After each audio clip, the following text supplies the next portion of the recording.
Antes de hacer un proyecto arquitectónico se tienen que tener en cuenta muchas cosas. Algunas de ellas te las he ido dejando en mi serie de concepto arquitectónico.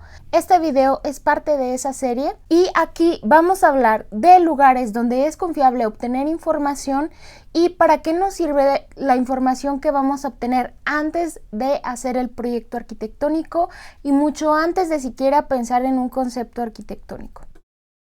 Hola mundo, yo soy Mira, soy una arquitecta en internet y este video es parte de la saga de concepto arquitectónico. En mi último video de esta saga, que es condicionantes de diseño, que te voy a dejar aquí en las tarjetas, te estuve hablando de que para llegar a esas condicionantes y poder formular un concepto arquitectónico necesitamos obtener información sobre el proyecto que vamos a hacer, sobre el lugar en el que lo vamos a hacer y los usuarios que finalmente lo van a estar usando. En este video me voy a enfocar en cosas muy particulares como los lugares de donde vamos a obtener esa información y posteriormente para qué nos sirve, porque muchas veces investigamos el clima, el tipo de vegetación, todas estas cosas y al momento de realizar el proyecto se nos olvidan. Entonces te voy a decir para qué te sirven. Si quieres que entre más en detalle en algún otro elemento, déjame tu comentario abajo. Y lo primero que tenemos que investigar exhaustivamente es la definición del edificio. ¿Qué es una casa? En el caso de que sea una casa, ¿qué es un hospital? ¿Cómo funciona? Antecedentes, algo de historia. ¿Qué tanto vas a investigar sobre este tema? Depende de ti. El punto es que investigues hasta que sientas que dominas el tema, por decirlo de alguna forma. Que puedes explicarle fácilmente a otra persona cómo funciona o de qué se trata. Que tú puedas crear tu propia definición de vivienda, por ejemplo. ¿Qué es para ti una vivienda? O en ese proyecto en específico, ¿qué significa una vivienda? En el caso de que así lo fuera, esto puede ser una escuela, un hospital, etc. Entonces, ¿de dónde vas a obtener esta información? Es muy importante tener información confiable. Esta se obtiene obviamente de medios confiables. Wikipedia no es una fuente de información confiable. Sí puede ser el primer lugar en el que busques, porque realmente si googleas, generalmente Wikipedia es uno de los resultados que salen hasta arriba.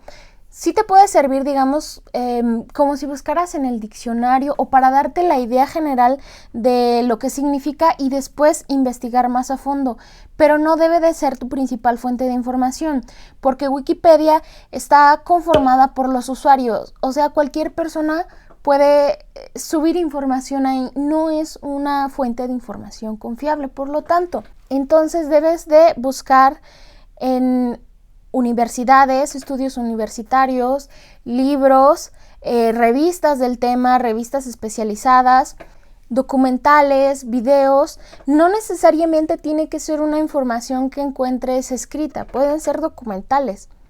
De hecho, muchas veces de ahí se obtiene información que no encuentras en libros.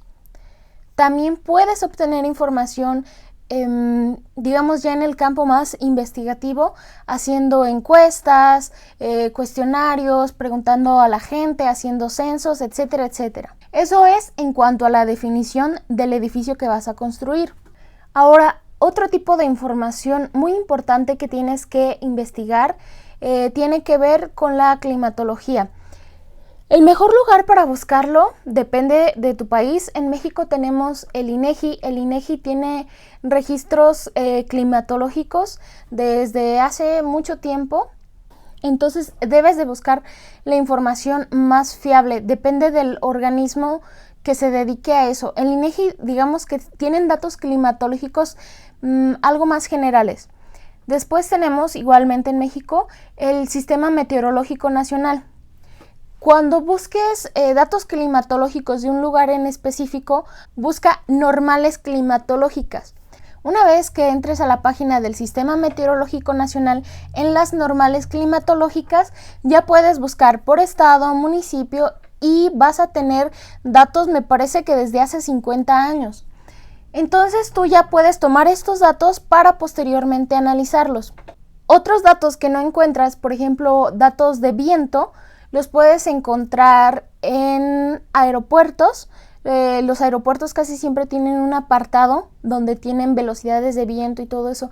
Eso realmente no se usa mucho en los proyectos estándares, por así decirlo, pero sí pueden servir para hacer un estudio bioclimático. Si te interesa un video sobre bioclimática, igual déjalo en los comentarios.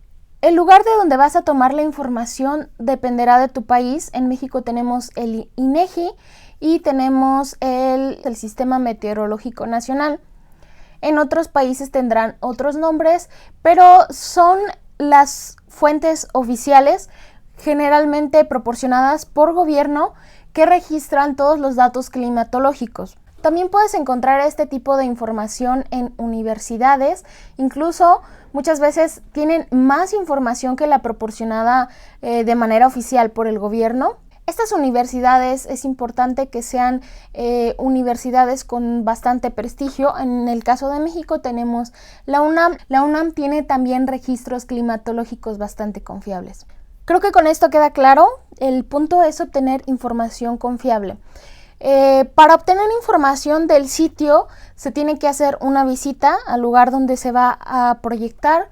Tienes que conocerlo físicamente, tomar fotos y posteriormente realizar un análisis de ese lugar, de qué están hechos las construcciones que existen, si es que tienen construcciones vecinas o cercanas, si tiene servicios, si tiene pavimentos, si tiene acceso a agua potable, todo este tipo de cosas para preverlos en el proyecto. Y también esto posteriormente va a determinar a qué tipo de reglamento va a estar sujeto ese edificio, si está en alguna zona en específico. No es lo mismo construir en la playa que construir en la Ciudad de México, por ejemplo, que la Ciudad de México es una zona sísmica, también hay zonas propensas a huracanes, otras cosas. Entonces todo esto se tiene que tener, se tiene que investigar para posteriormente tenerlo en cuenta al momento de diseñar ese edificio. También hay otras zonas que son más históricas y se sujetan a un reglamento más específico. En el caso de México, regulado por el INAH, el Instituto Nacional de Antropología e Historia. Y para obtener información del usuario o los usuarios potenciales de ese edificio, te puedes ir de lo más general a lo más particular, empezar con estadísticas generales de la población del municipio o del estado o de la población específica. En el caso de un hospital, una clínica o algo de ese sentido, te puedes ir a la demografía de personas que tienen seguros médicos, este tipo de cosas. También te puede servir de encuestas, o sea, tú mismo formular una encuesta y aplicarla a ciertas personas. Es decir, puedes obtener información de fuentes oficiales, generalmente organismos gubernamentales o instituciones privadas con ciertas certificaciones, y también puedes obtener esta información tú mismo yendo a campo y recabando esta información. Ahora, conocer a tu potencial usuario te va a permitir diseñar para esa persona o grupo de personas en particular. Eso es bastante obvio. Pero aquí va la parte que muchos de nosotros nos olvidamos. Investigamos eso y al momento de proyectar ya no lo tenemos en cuenta. ¿Para qué nos sirve todos los datos climatológicos? ¿Para qué te sirve saber cuánto llueve al año? ¿Qué tipo de clima es? Todo ese tipo de cosas. Bueno, empecemos por algo bastante sencillo, que es la precipitación.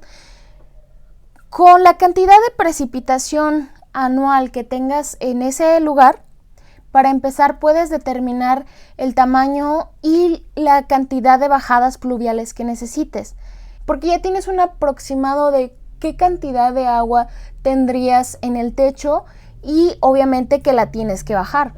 Además, esto también te va a permitir escoger las especies, en el caso de que diseñaras también el jardín, escoger las especies de árboles más apropiados para ese espacio. Por ejemplo, si estás en una zona seca, no te conviene poner árboles frutales, por ejemplo, que consumen muchísima agua. Y hay muchas plantas que consumen mucha agua, hay otras que requieren más sol, ese tipo de cosas en el caso de que diseñaras un jardín. Y algo menos sabido es que, bueno, generalmente estamos conscientes de que tenemos que de alguna forma controlar el sol que entra por el poniente, porque es el sol de la tarde y tiende a calentar demasiado un espacio.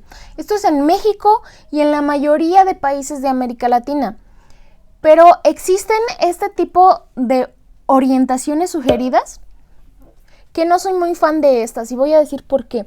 No son tan universales, ¿ok? Tenemos el globo terráqueo, que es un globo. El sol en el hemisferio norte y en el hemisferio sur va a incidir de manera diferente. Entonces este tipo de diagramas que muestran la orientación correcta no va a ser igual en el norte que en el sur. Los que podemos encontrar, por ejemplo, en Plazola y ese tipo de libros sirven en general para una gran porción del globo terráqueo, pero no para todo ni para todos los proyectos.